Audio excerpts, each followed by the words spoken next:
जब 50% कहते हैं तो आप कह रहे हैं कि 10% सरकार का कंट्रीब्यूशन, 10% एम्प्लॉय का कंट्रीब्यूशन, दोनों मिला के 20% की रकम जहां निवेश होगी, वहां पे अगर शेयर मार्केट की हालत बेहतर होती है, जहां निवेश करते हैं उससे ज्यादा रिटर्न मिलेगा, तो हो सकता है पेंशन आपका 50% से ज्यादा भी मिल जाए। ये 50% की गारंटी मिनिमम गारंटी है जी। 50% की गारंटी मिनिमम गारंटी इसके अंदर है।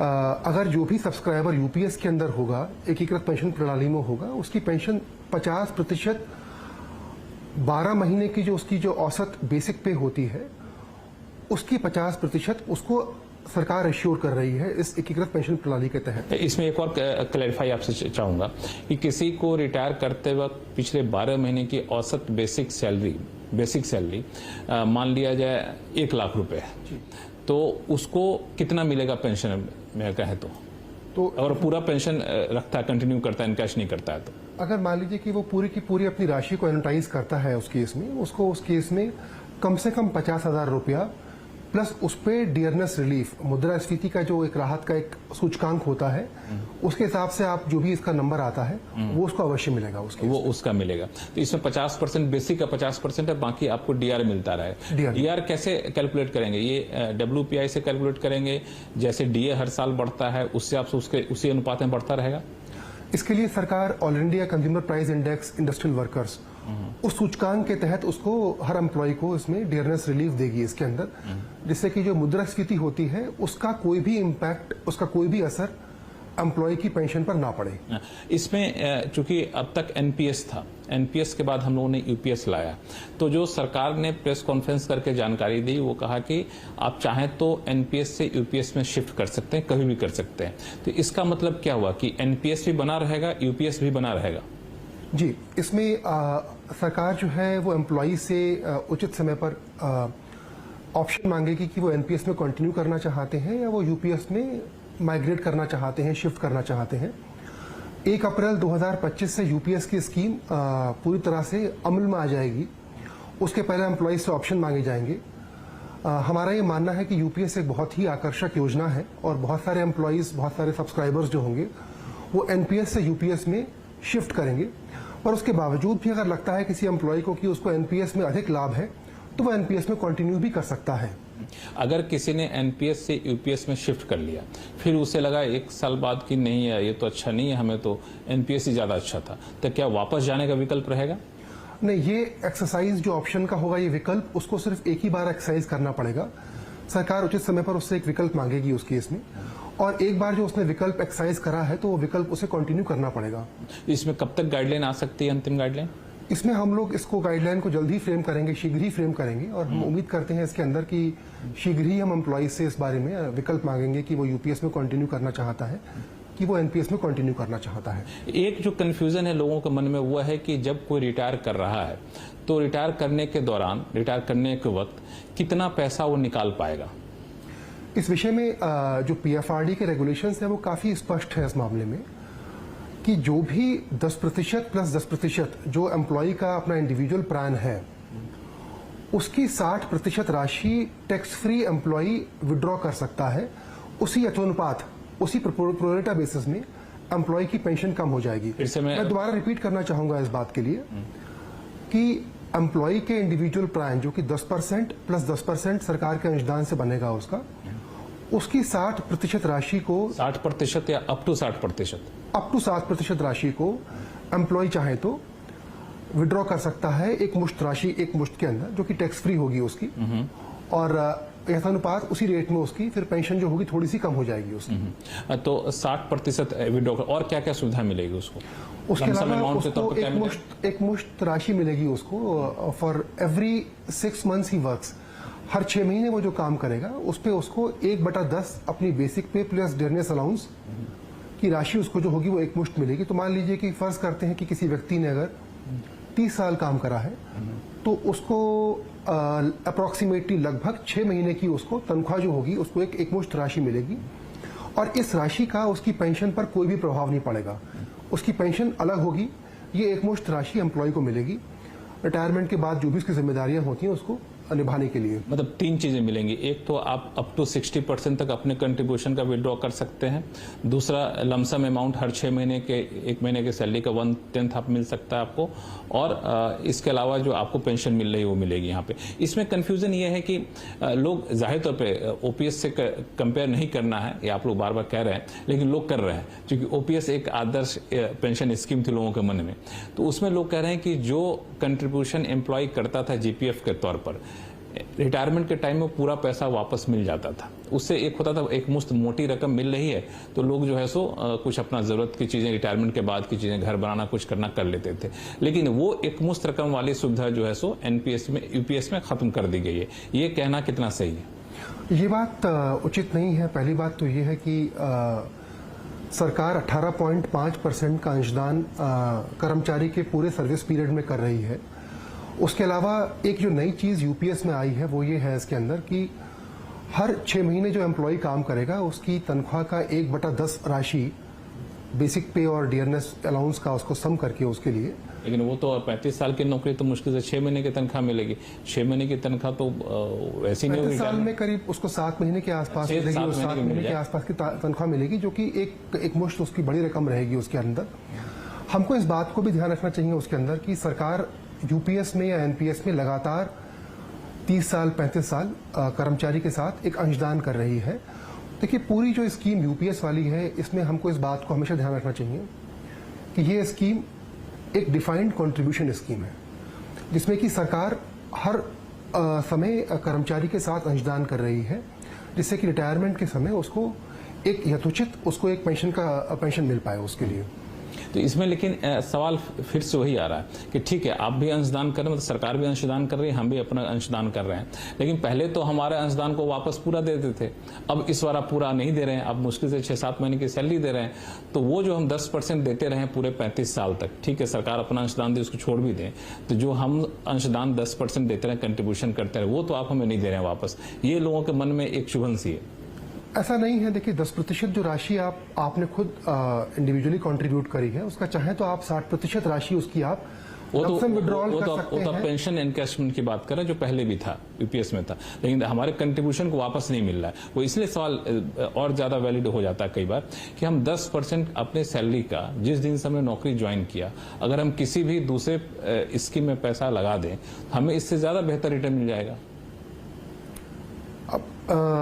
अब देखिए, पीएफआरडीए में भी आप देखें, इसके अंदर तो भिन्न भिन्न योजनाएं होती हैं। उसमें इक्विटी की योजनाएं भी हैं, डेट फंड की योजनाएं भी हैं, कॉर्पोरेट बॉन्ड की योजनाएं भी हैं, उसमें LC50 है, LC25 है। इन सभी योजनाओं में अगर कर्मचारी चाहे तो वो डिफरेंट एसेट क्लासेस में एक्सपोजर ले सकता है। तो आज की तारीख में अगर हम देखें तो जो पेंशन सेक्टर के अंदर जो एक एवरेज रिटर्न रहा है वो करीब करीब 9% के आसपास रहा है। सारे के सारे अगर एसेट क्लासेस को मिला देते हैं हम लोग, जो कि अपने आप में काफी आकर्षक है, और इसके ऊपर इसके अलावा उसको टैक्स के बेनिफिट्स मिलते हैं उसके ऊपर। तो मेरा एक विचार इसमें यह है कि अगर आप एनपीएस की स्कीम को या यूपीएस की स्कीम को देखें, यूपीएस की स्कीम को देखें स्टैंडर्ड लोन बेसिस पे, तो इसके रिटर्न्स काफी आकर्षक रहे हैं अब तक, और आने वाले समय में भी ऐसे रिटर्न्स की हम आशा करते हैं कि आकर्षक रिटर्न्स रहेंगे इसके। इसमें मैं एक सवाल पूछूंगा कि ठीक है, जिसने नौकरी पूरी कर ली उसका तो ठीक आपने व्यवस्था बता दिया। इसमें अगर किसी ने वीआरएस लिया है, वीआरएस बहुत लोग लेते हैं, तो वीआरएस लिया है तो उसमें क्या प्रावधान है? वीआरएस के केस में भी अगर थोड़ा सा ओपीएस से कंपेयर करो तो ज्यादा अच्छा हो, चूंकि लोग ओपीएस से कंपेयर कर रहे हैं। बिल्कुल है, आपकी ठीक बात है आपकी। तो वीआरएस के केस में भी अगर मान लीजिए कि उसने 25 वर्ष की उसने नौकरी करी है उसने, तो उसको उसकी पात्रता के अनुरूप उसको पूरी पेंशन मिलेगी। सिर्फ उसमें यह फर्क है उसके लिए कि उसको पेंशन सुपरएनुएशन के बाद, अगर मान लीजिए कि वो नॉर्मल कोर्स में जहां सुपरएनुएट करता, उसके बाद ही उसको पेंशन की राशि मिलेगी उसके लिए।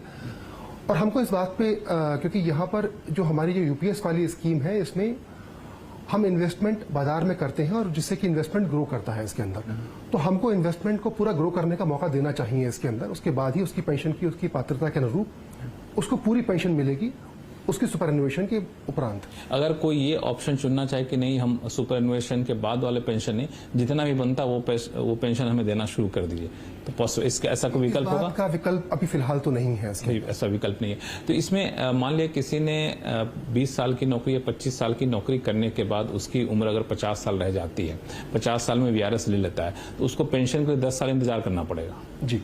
तो उस 10 साल तक क्या उसको अपना कंट्रीब्यूशन करना होगा किसी भी तरह का? नहीं, अगर उसने मान लीजिए कि उसने वीआरएस ले लिया है तो वो कंट्रीब्यूट सरकार उसके बिहाफ पर नहीं कर सकती है, और वो भी कंट्रीब्यूट नहीं कर सकता है क्योंकि फिर वो सरकार का सैलरीड एम्प्लॉय नहीं है।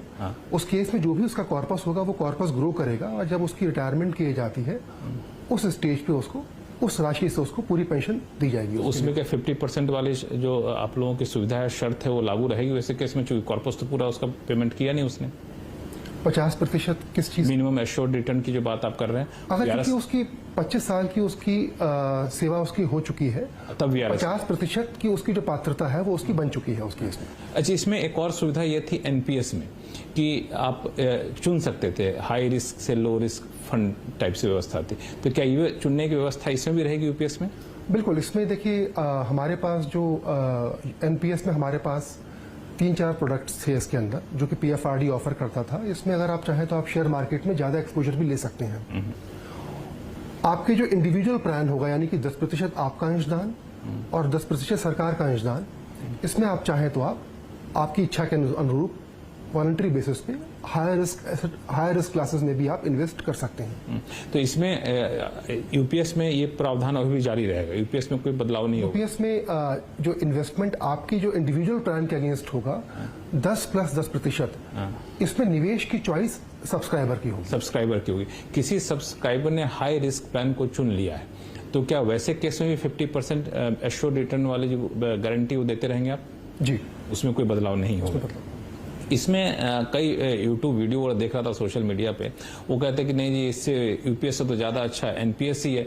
इस पे क्या कहना है आपका? देखिए, हमने जो कैलकुलेशंस करी हैं और पीएफआरडी ने भी करी है कैलकुलेशंस इसके अंदर, तो हमारा ये स्पष्ट मानना है कि यूपीएस एक आकर्षक स्कीम है इसके अंदर, और हम इस बात की आशा करते हैं कि बड़ी संख्या में कर्मचारी एनपीएस से यूपीएस जाएंगे। मैं दोबारा से इस बात को मैं कहना चाहूंगा कि एनपीएस में पेंशन अश्योर्ड नहीं थी, एनपीएस में मुद्रास्फीति सूचकांक डीआर का रिलीफ नहीं मिला हुआ था।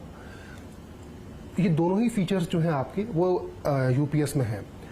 एनपीएस में एक मिनिमम पेंशन अश्योर्ड नहीं थी, और यूपीएस के अंदर मिनिमम पेंशन भी आपको अश्योर्ड है आपके लिए। तो ये तीनों चारों जो फीचर्स हैं आपके, ये तीनों चारों जो उसके खास फीचर्स हैं यूपीएस के, ये यूपीएस को एक बहुत ही आकर्षक स्कीम बनाते हैं। हम इस बात की उम्मीद करते हैं कि बहुत सारे जो हमारे जो कर्मचारी हैं वो इसमें इसकी वजह से एनपीएस से यूपीएस में माइग्रेट करेंगे। कोई ऐसा प्रावधान एनपीएस के तहत था जो यूपीएस में नहीं है? देखिए, एनपीएस में सरकार कंट्रीब्यूट करती थी 14%, और अब उसको बढ़ा के हमने 18.5% कर दिया है उसके लिए। फर्क सिर्फ इतना है इसके अंदर कि जो 8.5% की जो राशि होगी उस राशि को सरकार निवेश करेगी। उसका पर्पस ये होगा कि किसी भी कर्मचारी के 50% की उसकी पेंशन एश्योर करने के लिए बाजार के उतार चढ़ाव से उसके हितों को पूरी तरह से हम लोग रिंग फेंस करें और बचाएं। यूनिफाइड पेंशन स्कीम पर हमारी एक खास चर्चा आगे भी जारी रहेगी, कहीं जाइएगा नहीं। लौटते हैं छोटे से ब्रेक के बाद।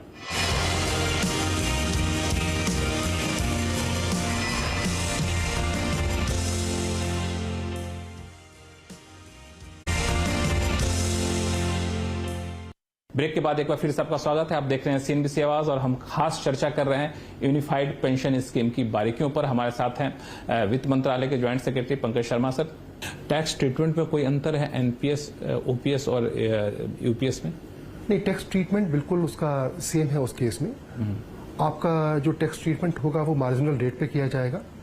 जो 60% की राशि आप निकालेंगे वो टैक्स फ्री होगी आपकी, और जो भी आप एनुटी लेंगे उस पर टैक्स ट्रीटमेंट, चाहे वो एनपीएस में हो आप, चाहे वो आप यूपीएस में हो, वो सेम रहेगा आपका। इसमें अब सवाल उठता है कि इसमें आपने एक सबसे बड़ा प्रावधान ये किया है कि कंट्रीब्यूशन एम्प्लॉय का 10%, गवर्नमेंट का 18.5%। इसको आप रिव्यू करेंगे या फिर ये फिक्स है, यही रहेगा?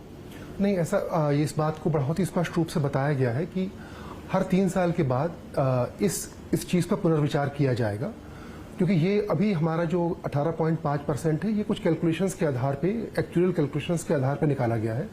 वो कैलकुलेशन शेयर करना चाहेंगे? वो चीज़ अभी जो है फिलहाल अभी रिपोर्ट का हिस्सा होगी, उसके अंदर उस बारे में अभी इस स्टेज पे इसको शेयर करना मुश्किल होगा। लेकिन हर 3 साल के बाद उस चीज़ के लिए हम लोग पुनर्विचार करेंगे उस केस में, और उसके बाद जो भी सरकार का शेयर ऊपर या नीचे होगा उस पर अकॉर्डिंगली डिसीजन लिया जाएगा। तो इस पुनर्विचार का दायरा क्या होगा? दायरा से मतलब ये है कि 3 साल बाद आप जो समीक्षा करेंगे तो ऐसा भी हो सकता है कि सरकार का कंट्रीब्यूशन कम भी करने पर विचार कर सकते हैं? ये देखिए, ये तो समीक्षा के बाद ही मालूम पड़ेगा। उसके बाद जो भी नंबर निकल के आते हैं उसके बाद हो सकता है कि वो कंट्रीब्यूशन बढ़ जाए और हो सकता है कि वो कंट्रीब्यूशन कम हो जाए। मूल चीज ये है कि सरकार अश्योर कर रही है कि 50% की जो उसकी जो रिटर्न है उसको रिटर्न बना। होगी, उसकी जो पेंशन होगी, उसको सरकार अश्योर कर रही है। तो ये समीक्षा में क्या एम्प्लॉय कंट्रीब्यूशन को भी शामिल करेंगे? इस बात को भी स्पष्ट किया गया था कि इसमें कर्मचारी के जो कंट्रीब्यूशन को बढ़ाने की बात नहीं कही गई है। घटाने की बात कर सकते हैं, वो भी नहीं कर सकते। 10% की राशि की बात कही गई है, उसको एक तरीके से हम कह सकते हैं कि फिलहाल उसको फ्रीज कर दिया गया है। मतलब 3 साल की समीक्षा में एम्प्लॉय का कंट्रीब्यूशन पर विचार नहीं किया जाएगा, वो सिर्फ सरकार के कंट्रीब्यूशन विचार किया जाएगा। अब ये 50% एश्योर रिटर्न के लिए आपने जो 18.5 किया है, 10% पहले था, उसको 14% किया गया, अब 18.5% किया गया। तो इसका मैकेनिज्म क्या होगा सरकार के भीतर ताकि एश्योर रिटर्न हम दे सकें? देखिए, इसमें इसकी जो कैलकुलेशन होती है वो एक एक्चुअल बेसिस पे करी जाती है इसके अंदर, जिसमें कि हम लोग देखते हैं कि मार्केट के रिटर्न्स कितने हैं, एम्प्लॉय की टिपिकल एज प्रोफाइल कैसी है, उनका आयु व्यय कैसा है उनका, और उसके आधार पे डिटेल्ड एक्चुअल कैलकुलेशन करी जाती है कि क्या वो नंबर हो जिससे कि हम लोग एम्प्लॉयज़ की एक मिनिमम पेंशन को अश्योर कर पाएं। फिलहाल वो नंबर निकाला था हम लोगों ने कि अगर 18.5% के आसपास वो नंबर हम लोग अगर मान लीजिए रखते हैं तो हम लोग काफ़ी हद तक इस बारे में एश्योर्ड थे कि हम लोग एम्प्लॉयज़ की 50% की पेंशन हम लोग दे पाएंगे। 3 साल की समीक्षा के बाद जो भी रिजल्ट निकल के आता है, अकॉर्डिंगली एक उचित निर्णय लिया जाएगा इस विषय में। ये कुल रकम आप एक ही साथ फंड में देंगे या इसका कुछ अलग पूल बना कर रखेंगे आप? देखिए, 20% राशि जो होगी 10+10 वो तो एम्प्लॉय के इंडिविजुअल प्लान में होगी, जहां पर कि निवेश का निर्णय एम्प्लॉय लेगा उस केस में।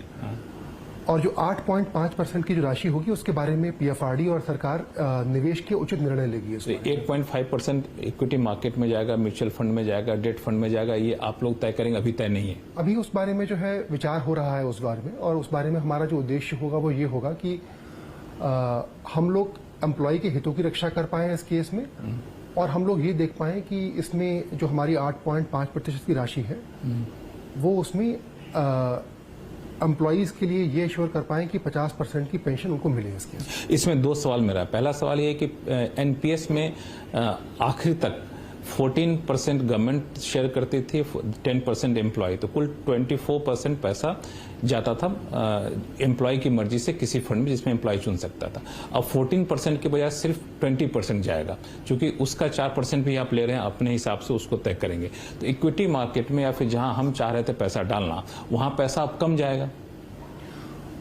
देखिए, वहां पर क्या हो रहा है, चूंकि सरकार आपको पेंशन अश्योर कर रही है, इसलिए वो 4% की जो एडिशनल राशि है उसमें सरकार उस बारे में आपको अश्योर करने के लिए एक निर्णय लेगी कि कैसे हम निवेश मार्केट में या हम बॉन्ड मार्केट में कर पाए इसमें। वो तो मैं समझ गया। मेरा सवाल है कि 24% के बजाय अब से 20% जाएगा हमारे हिसाब से पैसा।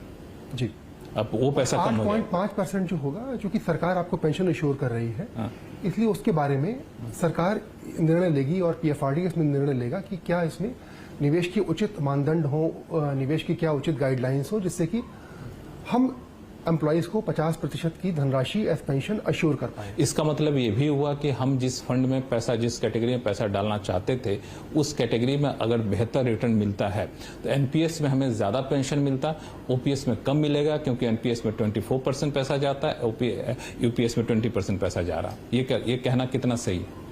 देखिए, ये कहना मतलब एक हो सकता है कि एक गणितीय मैथमेटिकल ऑडिटी हो सकती है, लेकिन नहीं, मतलब ये सच्चाई है कि पहले आप 24% पैसा देते थे, अब 20% पैसा देंगे मार्केट में, जो हम चाह रहे हैं। तो जाहिर पर रिटर्न 20% पे कम आएगा, 24% पे ज्यादा आएगा। अब आप कहते हैं कि नहीं जी, 24% नहीं लगाना, आप 20% ही लगाएंगे, 4% हम इस अलग पूल में डाल रहे हैं टोटल। मैं आपको थोड़ा सा पीछे ले जाना चाहूंगा। अगर हम लोगों ने, जब समिति ने इस बारे में चर्चा एम्प्लॉय साइड से की थी, जो स्टाफ साइड था जेसीएम का, तो इसमें एक जो कंसर्न सब नहीं एक्सप्रेस किया था, वो एक्सप्रेस किया था कि एनपीएस में पेंशन अश्योर्ड नहीं है, पहला। दूसरा, उनको जो कंसर्न था वो ये था इसके अंदर कि महंगाई की जो दरें बढ़ती जाती हैं, लेकिन पेंशन का अमाउंट उतना शायद ना बढ़ पाए। तीसरा, उनको फैमिली पेंशन को लेकर उनके मन में कुछ संशय था उनके लिए।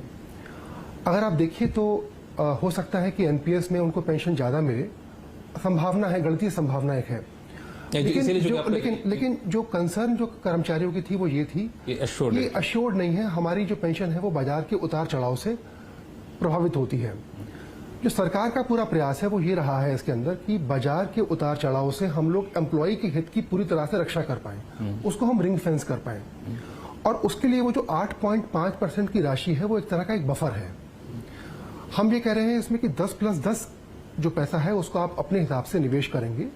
8.5% वो बफर है जो कि बाजार के उतार चढ़ाव से आपके हितों की रक्षा के लिए उसके उद्देश्य से हम लोगों ने इसका इस्तेमाल किया जा रहा है। क्योंकि बाजार के उतार चढ़ाव से आपके बचा रहे हैं तो इस वजह थोड़ा सा आपको कॉम्प्रोमाइज करना पड़ेगा वहां पे। एक तरीके से हम ये बात कह सकते हैं। और आप देखें इस बारे में कि अगर सरकार ने ऑलरेडी पहली साल में करीब 6,250 करोड़ का एक एडिशनल बजट का एक प्रोविजन किया हुआ है। सरकार ने करीब 800 करोड़ रुपए का प्रोविजन किया हुआ है कि जो पुरानी जो निकासियां हो चुकी हैं, एरियर्स जो पे करने हैं जो पुराने सब्सक्राइबर्स एनपीएस के हैं उनके लिए, तो एक बहुत ही एक लाजमी सी बात है कि अगर सरकार इसमें अपनी धनराशि बढ़ा रही है तो उसका उद्देश्य सिर्फ कर्मचारियों के और सभी लोगों के हित का उसमें एक उद्देश्य उसके पीछे है। आप लोग का कैलकुलेशन क्या कहता है, कब ये समय आएगा जब आपको पेंशन देना शुरू करना पड़ जाएगा इस यूपीएस के तहत, और उस साल में क्या अचानक से राशि बढ़ जाएगी देनदारी सरकार के कि नहीं, जो आप 8.5% दे रहे हैं इससे काम चल जाएगा? देखिए, एक बड़ी स्पष्ट सी बात है कि आज की तारीख में हम लोगों का जो पूरा इसमें अगर हम कमेटी के जो टर्म्स ऑफ रेफरेंस पर जाएं तो कमेटी के टर्म्स ऑफ रेफरेंस 2 थे इसके अंदर। पहला था कि कर्मचारियों के हित की एनपीएस को रिव्यू करना है, जिससे कि जो कर्मचारियों की जो कंसर्न्स थी, उनके जो मन में संशय थी, उसको हम एड्रेस कर पाए। दूसरी उनकी हमारी कंसर्न ये थी कि किसी भी समय पर हम लोग जो राजकोषीय भार है, जो राजकोषीय हमारा जो घाटा है, उस पर कोई बहुत असर ना पड़े। तो अगर हम इस पूरी योजना का अगर हम इसका हम प्रारूप देखें, इसमें उसका आर्किटेक्चर देखें, इसके अंदर इसमें सरकार पहले ही साल में करीब 7,000 करोड़ से ज्यादा राशि अपफ्रंट प्रोवाइड फॉर कर रही है। ठीक है। उसका उद्देश्य ये है कि आने वाले जो कर की राशि होती है उस पर कोई भी भार नहीं पड़ेगा। सरकार हर चीज को अपफ्रंट बजट में प्रोवाइड कर रही है। तो हमारा ये मानना है कि जब भी कोई पेंशनर यूपीएस में रिटायर करेगा, उस समय जो ये हमारा जो फंड होगा, एम्प्लॉय का फंड होगा, सरकार का फंड होगा, वो 50% राशि को पे करने के लिए पर्याप्त होगा। मतलब उस समय कोई भी सरकार को एडिशनल राशि प्रोवाइड करने की आवश्यकता नहीं होगी। मतलब उस वक्त की सरकार के ऊपर अभी से कोई बोझ नहीं डाला जा रहा है। बिल्कुल। अगर आप देखिए, एक बहुत ही महत्वपूर्ण इसमें है कि इस पूरे जो हमारी जो यूपीएस की स्कीम है, इसका जो एक की फीचर है वो है इंटरजनरेशनल इक्विटी। हम ये नहीं चाहते हैं कि हमारे आने वाली जो पीढ़ियां हैं, हमारे आने वाली जो जनरेशन है, उस पर इस स्कीम का कोई भी बोझ पड़े। एक तो यूपीएस की जो पूरी योजना है उसका पूरा उद्देश्य ये है कि जो कुछ भी हमको पे करना है वो हमको आज के ही कर राजस्व से करना है, कोई भी भार हमको कल के कर राजस्व पर नहीं छोड़ना है। एक आखिरी सवाल जी, कि 8.5% पैसा जो आप एक अलग पूल में रख रहे हैं, अगर हमारा पैसा 10 मिला के 20% के रिटर्न के हिसाब से हमारा 50% के क्राइटेरिया को पूरा कर लेते हैं, मीट कर लेते हैं, तो उस 20% फंड से हमें पेंशन मिल रहा है। ये जो हमें जरूरत ही नहीं पड़े 8.5% पैसे का, तो उसका क्या करेंगे आप? देखिए, इसमें अगर मान लीजिए कि कोई भी अपसाइड होता है, अगर निवेश करके मान लीजिए कि कर्मचारी की राशि जो होती है वो पेंशन की राशि 55% या 56% बन जाती है, सारे अपसाइड कर्मचारी के हैं। तो ये जो पूल रखा, उस पूल का पैसा क्या करेंगे? देखिए, ये तो एक एक्चुअल कैलकुलेशन है कि कुछ केसेस में हो सकता है कि शायद वो राशि उतनी ना पड़ पाए। उस केस में इस राशि का इस्तेमाल ऐसे कर्मचारियों के लिए कि जिनकी राशि 50% नहीं हो पा रही, उसके लिए करा जाएगा। उसके लिए तो मैं दोबारा से इस बात का मैं दोहराना चाहूंगा कि अगर निवेश का कोई अपसाइड होता है तो वो पूरा कर्मचारी का है। अगर कोई डाउन साइड होता है, उस केस में सरकार उस पैसे की भरपाई करेगी फ्रॉम 8.5%, जो कि एक सेपरेट पूल में रखा गया है। बहुत बहुत शुक्रिया हमसे बातचीत करने के, सभी सवालों को सुलझाने के धन्यवाद। मैं उम्मीद करता हूं कि इस पूरे वीडियो को देखने के बाद आपके मन में इस नई पेंशन योजना के बारे में कोई कंफ्यूजन नहीं रहा होगा, और कोई कंफ्यूजन रहा तो फिर से इस वीडियो को जरूर देख लीजिएगा। और फिलहाल के लिए दीजिए इजाजत। देखते रहिए CNBC आवाज। नमस्कार।